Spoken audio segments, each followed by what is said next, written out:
अस्सलाम वालेकुम व्यूअर्स। आज हम टाइप्स ऑफ करिकुलम के बारे में डिस्कस करेंगे और ये करिकुलम के तकरीबन आज हमारा टॉपिक जो है जो टीजीटी के सिलेबस का है उसका लास्ट टॉपिक है करिकुलम के हवाले से। इसके मॉडल्स को हमने ऑलरेडी पहले डिस्कस कर चुके हैं। एवलुएशन ऑफ करिकुलम को हम पहले ही डिस्कस कर चुके हैं। एलिमेंट्स ऑफ करिकुलम को भी हम पहले ही डिस्कस कर चुके हैं और करिकुलम डेवलपमेंट प्रोसेस को भी हम डिस्कस कर चुके हैं। आज हम इसके टाइप्स को डिस्कस करेंगे। अच्छा, टाइप्स को डिस्कस करने से पहले पहली फर्स्ट स्लाइड में ये देखें मैंने कुछ चीज़ें जो इम्पोर्टेंट है एमसीक्यूज़ के लिए और आप लोगों को जानना भी ज़रूरी है कि करिकुलम, सिलेबस और कोर्स इनमें क्या डिफरेंस है। और एक नीचे मैंने ट्रायंगल आपको दे दिया है, स्टूडेंट, टीचर एंड कंटेंट। ये याद रखें, ये जो ट्रायंगल है इससे पहले ऑलरेडी एमसीक्यूज़ आ चुका है और ये ऊपर जो करिकुलम सिलेबस कोर्स जो है ये फेवरेट एमसीक्यूज़ है एपीएससी का। आप लोगों ने ये याद रखना है एमसीक्यूज़ आता कैसे है, किस टाइप का एमसीक्यूज़ बनता है, यहाँ से ये चीज़ देखना है। जो ट्रायंगल से एमसीक्यूज़ बनता है वो आपसे ये पूछते हैं कि एजुकेशनल ट्रायंगल में टीचर, कंटेंट एंड डैश कौन होते हैं। पेरेंट होते हैं, स्टूडेंट होते हैं। इस तरीके से नीचे चार ऑप्शन में चार चीज़ें देते हैं, आपने ये तीनों चीज़ें याद रखनी है। नंबर एक तो आपका टीचर होता है, स्टूडेंट होता है एंड कंटेंट होता है। अच्छा, दूसरी बात, जो करिकुलम और सिलेबस कोर्स जो है ये नीचे तो ये तीन जो ट्रायंगल में तीन हैं इनको आपने याद रखना है। ये ट्रायंगल प्रोसेस में एक टीचर होता है, स्टूडेंट होता है और जो कंटेंट होता है, ये तीन के बीच में ट्रायंगुलर प्रोसेस है। इसमें पेरेंट्स होते नहीं हैं। आप लोगों को पेरेंट्स भी बीच में शामिल करके दे के आपको कंफ्यूज करने की कोशिश करते हैं, वो याद रखिएगा। अच्छा, करिकुलम जो होता है ना, करिकुलम, सिलेबस और कोर्स की जब हम बात करते हैं तो करिकुलम जो है ब्रॉडर टर्म है, करिकुलम जो है वास्ट है और एमसीक्यूज भी इसी तरीके से आता है, which one is vast in scope. Curriculum, syllabus, course, तो आपने करिकुलम पे टिक लगाना है। अगर नैरो की बात करें तो कोर्स पे टिक लगाना है। अच्छा, करिकुलम होता क्या है, डेफिनेशन, ये कर की डेफिनेशन मैंने यहाँ पर डाल दी है और ये एक दफ़ा ये कर की इस वजह से डाल दिया था कि ये मोस्ट इम्पॉर्टेंट और ज़्यादा जो एक कॉमनली यूज़ होने वाली डेफिनेशन है और इसमें ब्रीफ डेफिनेशन है जिसमें तकरीबन सारे एस्पेक्ट्स को कवर किया है इसने। और ये एक दफ़ा एमसीक्यूज़ में आ चुकी है ऑलरेडी कि ये डेफिनेशन किसकी है। तो all the learning which is planned and guided by the school whether it is carried out in a group और इंडिविजुअली इनसाइड द स्कूल और आउटसाइड स्कूल। जितने भी लर्निंग एक्टिविटीज़ हैं, जितने भी लर्निंग प्रोसेसेस हैं, वो स्कूल के बाहर हों या स्कूल के अंदर हों या ग्रुप में हों या इंडिविजुअली, वो सारे करिकुलम कहलाते हैं। सेकंड जो है सिलेबस, क्या होता है, सिलेबस में तीन पार्ट्स होते हैं उसके। ऑब्जेक्टिव्स होते हैं, लिस्ट ऑफ कंटेंट होता है और लिस्ट ऑफ रिकमेंडेड बुक्स होती हैं। अच्छा, याद रखें सिलेबस जो होता है ना, जैसे फॉर एग्जांपल अभी आप लोग टीजीटी की पोस्ट के लिए अप्लाई किया, एपीएससी ने आपको सिलेबस रिकमेंड किया हुआ है। ये जो है जैसे कि आपके सिलेबस में ये टीजीटी का सिलेबस, लेक्चरशिप का सिलेबस, जितने भी सिलेबस होते हैं जो एपीएससी और किसी यूनिवर्सिटी में जब आप एडमिशन लेते हैं वहाँ पे जो सिलेबस आपको मिलता है उसमें जस्ट लिस्ट ऑफ कंटेंट होता है और लिस्ट ऑफ रिकमेंडेड बुक्स होती हैं। उससे पहले कुछ ऑब्जेक्टिव्स होते हैं कि ये इस लेवल में ये जब लेवल कंप्लीट होगी तो इस सिलेबस को कंप्लीट करने के बाद इन ऑब्जेक्टिव्स को हम अचीव करेंगे। तो सिलेबस जो होता है वो इंस्टीट्यूशन लेवल पे होता है और करिकुलम जो होता है वो नेशनल लेवल पे होता है। ये याद रखें, नेशनल लेवल पे करिकुलम होता है और उसी करिकुलम से इंस्टीट्यूशन लेवल पे सिलेबस अखज़ करते हैं हम, उसको उससे ही सिलेबस बनाते हैं। सिलेबस में जस्ट लिस्ट ऑफ कंटेंट्स होते हैं। अभी फॉर एग्जांपल ये देखें ना, जो टीजीटी का सिलेबस पीएससी ने दिया है उसमें देखें 11 के करीब आपके एजुकेशन से टॉपिक्स हैं और बाकी जो हैं रिकमेंडेड बुक्स भी आपकी मेंशन होती हैं। जो 18 के सिलेबस में देखें इंग्लिश के लिए रिकमेंडेड बुक्स, उसके ये सिलेबस कहलाता है। अच्छा, उसके बाद कोर्स होता क्या है, कोर्स सेट ऑफ सब्जेक्ट्स होते हैं, डिटेल्ड डिस्क्रिप्शन ऑफ कंटेंट होती है जिसमें फॉर एग्जांपल किसी भी क्लास में, फॉर एग्जांपल 8th क्लास का कोर्स जो है वो उसमें मैथ, इंग्लिश, जितने भी सब्जेक्ट हैं, उर्दू, वो detailed description of the content होते हैं और वो सेट ऑफ सब्जेक्ट जो हैं वो कोर्स कहलाते हैं। ये क्लास लेवल पे आ जाते हैं, वो नैरो होते जाते हैं। National level, institution level and classroom level, ये इस तरीके से इनकी हायरार्की है। तो आप लोगों ने इस एमसीक्यूज़ को याद रखने हैं। Which one is narrow in scope कहेंगे तो course, which one is vast in scope कहेंगे तो करिकुलम। अच्छा, अब types of curriculum by experiences, इसको दो कैटेगरीज में डिवाइड किया गया है, एक्सपीरियंसेस के हवाले से, कंटेंट के हवाले से। करिकुलम की जो टाइप्स हैं वो 5 हैं। Subject centre curriculum, activity centre curriculum, learner centre curriculum, broad field curriculum and society और प्रॉब्लम सेंटर करिकुलम। अच्छा, सब्जेक्ट सेंटर करिकुलम होता क्या है? सब्जेक्ट सेंटर करिकुलम जो होता है, इसमें कंटेंट को फोकस किया जाता है। एक बात इससे पहले मैं ये बता दूं, ये जितने भी करिकुलम की टाइप्स हैं, इनका जो मेन मकसद होता है वो तो ऑब्जेक्टिव्स को ही अचीव करना होता है, लेकिन यहाँ पे फोकस जो किया जाता है ना, वो कंटेंट को फोकस किया जाता है। सब्जेक्ट सेंटर करिकुलम में मेजर जो चीज़ें फोकस की जाती हैं, वो कंटेंट को फोकस किया जाता है कि कंटेंट किस टाइप का होगा, कंटेंट कैसा होना चाहिए, कंटेंट पे सारा जोर जो है कंटेंट पे दिया जाता है। अच्छा, एक्टिविटी सेंटर्ड करिकुलम, इसमें एक्टिविटीज़ जो हैं आपके करिकुलम में, जितने भी टॉपिक्स हैं उनमें कोई ना कोई एक्टिविटी शामिल होगी, एक्टिविटीज़ से भरा हुआ करिकुलम होगा। फॉर एग्जांपल, अभी ये जो सिंगल नेशनल करिकुलम जो पंजाब गवर्नमेंट ऑफ पंजाब ने लॉन्च किया है, उसमें तकरीबन हर सब्जेक्ट में, हर टॉपिक में कोई ना कोई एक्टिविटी है, उन्होंने रखने की कोशिश की है। क्योंकि इससे ये होता है ना कि लर्नर जो है, ये एक्टिविटी सेंटर करिकुलम और लर्नर सेंटर करिकुलम तकरीबन एक दूसरे को ओवरलैप करते हैं। एक्टिविटी सेंटर करिकुलम में भी जितनी भी एक्टिविटीज़ होती हैं, वो लर्नर्स को परफॉर्म करना होता है।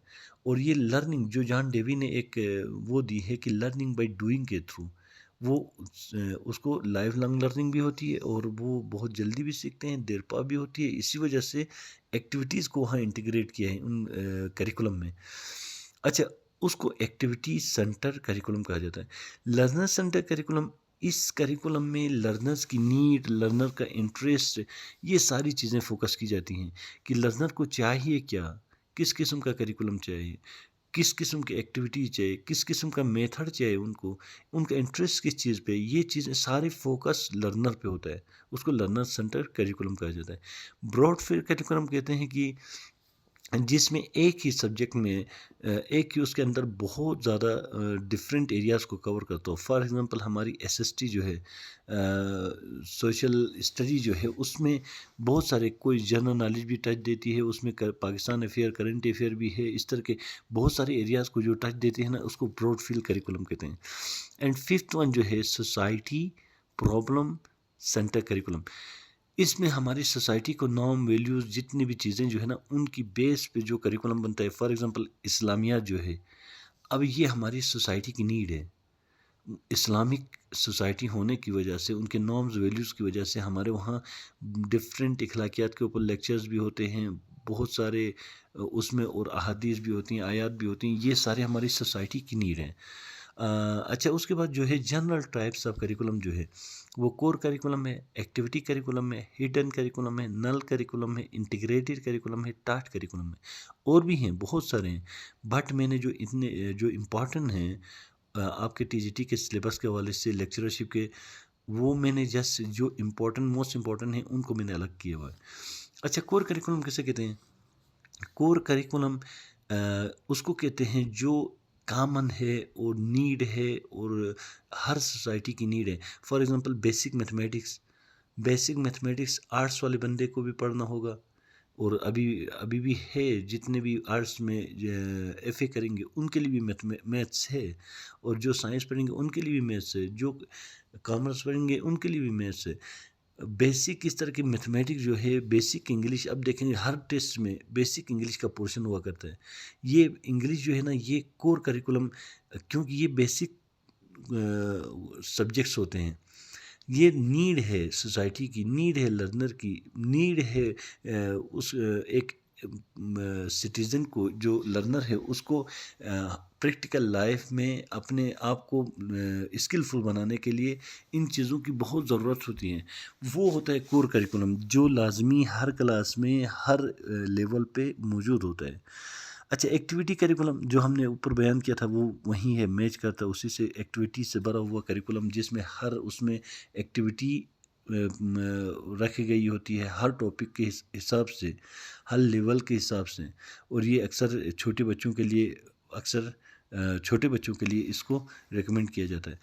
हिडन करिकुलम वो करिकुलम होता है जो एक्सप्लिसिटली रिटन नहीं होता, बल्कि ये इंस्टीट्यूशन के नॉर्म वैल्यूज़, जितने भी आपका बिहेवियर और जितने भी सोशल जो आप प्रिंसिपल्स और वो सेट करते हैं, उसके हिसाब से आपके बच्चे की जो ग्रूमिंग होती है, सोशल बनता है और उसके बिहेवियर में चेंजिंग आती है।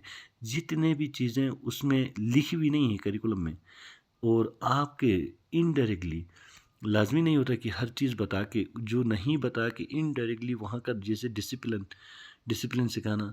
और आप एक बच्चे को जैसे क्लास में कोई क्वेश्चन पूछता है और उसके जवाब में आंसर देते हैं, सारे शोर करने लगते हैं, तो आप उनको बताते हैं नहीं, वन बाय वन बताएं। जब ये बता रहा है तो आप सब लोग खामोश होकर सुन लें। ये आप उनको सिखा रहे हैं। वहाँ करिकुलम में मेंशन नहीं है कि आपने ये चीज़ उनको सिखानी है। आप इनडायरेक्टली, ये हिडन करिकुलम में आता है, इनडायरेक्टली आपको सिखा रहे हैं कि जब एक बोल रहा है तो बाकी सब ने बैठ कर सुनना है, वन बाय वन बोलना है। ये एक वे है इफ़ेक्टिव कम्युनिकेशन के लिए। ये आप हिडन करिकुलम कहलाते हैं इसको। ये मौजूद नहीं होता, रिटन में नहीं होता। अच्छा, नल करिकुलम होता क्या है? नल करिकुलम करिकुलम का वो पार्ट होता है जिसको या तो टीचर इम्पोर्टेंस इतनी कम होती है कि इसको स्किप कर देता है, या उस लेवल पे वो ये समझता है कि इसको मैं पढ़ाऊंगा तो बच्चों को और कन्फ्यूजन होगी, उनके लेवल के हिसाब से नहीं है, या वो इनके इम्पोर्टेंस के हिसाब, या हमारी सोसाइटी के हिसाब से करिकुलम में मौजूद है। लेकिन या तो पहले ऑलरेडी किसी टॉपिक में इसको हमने पढ़ा है, ये फिर से रिपीट करने की ज़रूरत नहीं है।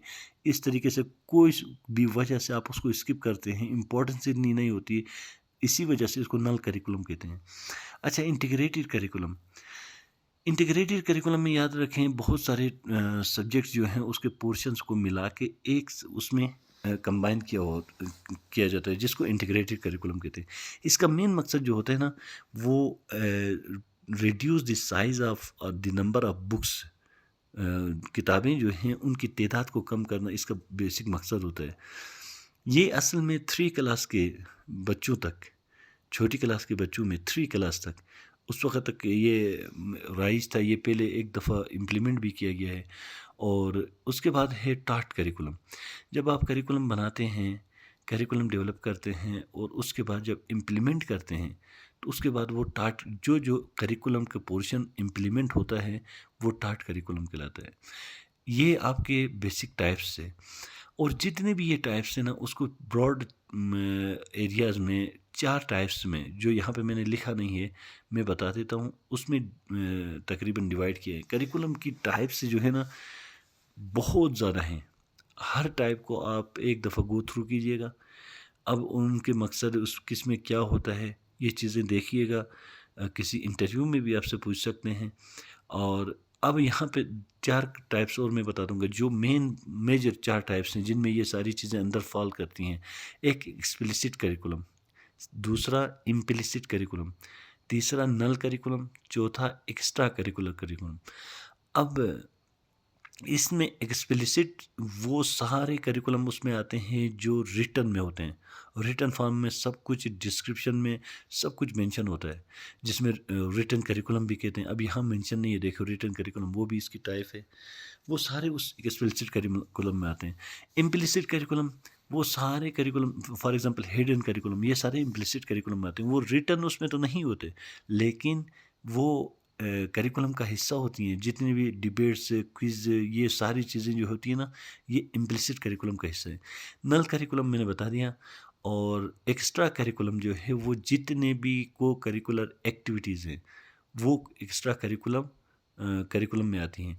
फॉर एग्ज़ाम्पल, हमने ऑलरेडी स्कूल डेवलपमेंट प्लान या ASIP में साल के शुरू में ही मेंशन करते हैं कि एक दिन ये प्लांटेशन डे होगा, ये क्लीनलीनेस डे होगा, ये फ़लाँ डे होगा, वो फिस्तान डे। ये जितने भी डेज हम मेंशन करते हैं, ये को करिकुलर एक्टिविटीज़ का हिस्सा है और ये करिकुलम का हिस्सा हैं। एक्स्ट्रा करिकुलम कहते हैं इसको। ये करिकुलम का हिस्सा हैं। ये ऑलरेडी मेंशन होती हैं कि हमने बच्चों को ये इस लेवल में इतनी चीज़ें उसको पता होनी चाहिए कि सफाई के बारे में, प्लांटेशन के बारे में, इस लेवल पे ये वो सारी चीज़ें ऑलरेडी पहले फिक्स की हुई होती हैं। तो ये थे आपके करिकुलम के टाइप्स। होप सो सबको समझ में आ चुका होगा। अगर कोई क्वेश्चन है तो कमेंट सेक्शन में आप मुझसे पूछ सकते हैं। और एक चीज़, चैनल को सब्सक्राइब करें ताकि जितने भी रिमेनिंग टॉपिक्स हैं उनके ऊपर मैं वीडियोस अपलोड करूंगा ताकि आप लोगों तक नोटिफिकेशन पहुंच सके। Okay, thank you, best of luck.